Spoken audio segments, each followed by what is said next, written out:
Thanks for being here.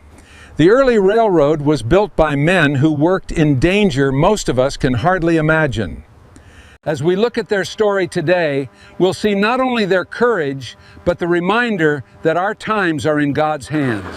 Look closely at this scene. A steam locomotive thunders past, and a man is standing on top of it, balanced on a moving train with nothing to hold on to but courage and instinct. This wasn't a stunt or a show. This was real railroad work in the late 1800s. Brakemen climbed across the roofs of speeding trains to set handbrakes.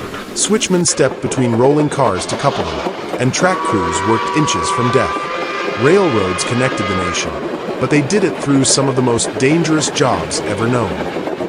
In this video, we'll be taking a look at the men who faced these risks, and the faith and courage that carried them through. This was their everyday life. These crews worked on active track while trains were still running. They listened for distant whistles, felt vibrations through the rails, and trusted each other with their lives. Their tools were simple: hammers, spikes, wrenches, and muscle. No helmets, no gloves, no reflective vests. Just grit, timing, and teamwork. A typical day began before sunrise. Crews walked miles of track, inspecting rails for cracks, loose spikes, or warped joints. They repaired everything by hand. When a train approached, they didn't clear the track minutes ahead of time. They stepped aside only when the locomotive was nearly on top of them. The rhythm of their work was measured in heartbeats and seconds. These men weren't nameless laborers. They were fathers, sons, brothers. Many were immigrants: Irish, Italian, Chinese, Eastern European. Men who came to America seeking opportunity and found themselves in one of the most dangerous jobs ever recorded. Many sent money home to families they might never see again. They built the rails that carried families, food, mail, and hope across the country. Their courage helped shape the nation.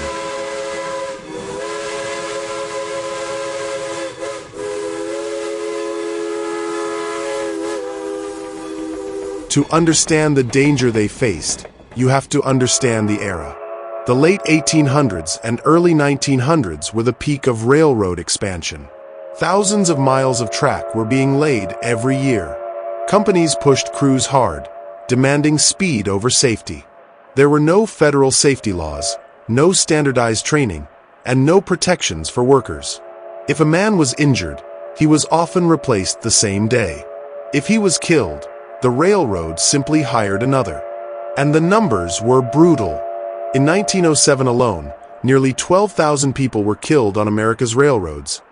And those numbers weren't just statistics.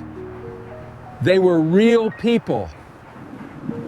Passengers, bystanders, and thousands of workers who chose this brutally difficult and risky job to provide for their families. One brakeman later said, "You didn't think about danger. If you did, you couldn't do the job." It was a time when death on the rails was so common that newspapers barely reported it unless dozens died at once. This black diamond footage shows just how close these men worked to danger. They are still hammering as the locomotive enters the frame. They don't panic. They don't scramble. They simply step aside at the last possible moment, letting tons of steel thunder past them.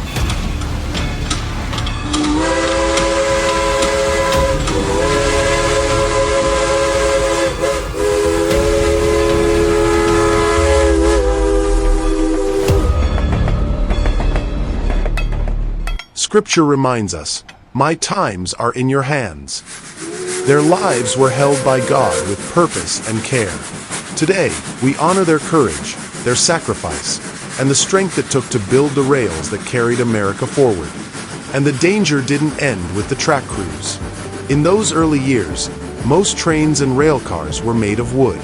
In a wreck, wooden cars splintered and collapsed, turning even a minor accident into a deadly one. A broken rail, a missed signal, or a runaway locomotive could reduce an entire train to kindling in seconds. Survivors often describe the sound of a wooden passenger car breaking apart as like a tree exploding.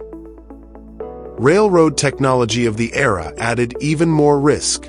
Couplers, the devices that connected rail cars, were operated by hand.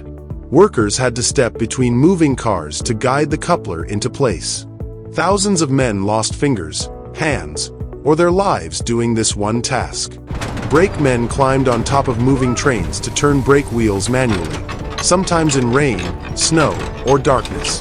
One slip meant falling beneath the wheels. Communication was primitive. A lantern, a whistle, or a shouted warning was all they had. If fog rolled in, or wind drowned out a signal, disaster followed. Track workers relied on instinct, experience, and the hope that the engineer saw them in time. Many didn't. Yet despite all of this, these men kept building. Mile after mile, state after state, they laid the steel that connected cities, farms, mountains, and coastlines. They built bridges over rivers, blasted tunnels through rock, and carved pathways across the continent. Their work made it possible for families to travel, for goods to move, and for America to grow. Today, railroad workers still do essential jobs, tough jobs, but with far better tools, radios, signals, and safety standards. Modern crews have protective gear, automated systems, and strict regulations designed to prevent the tragedies of the past.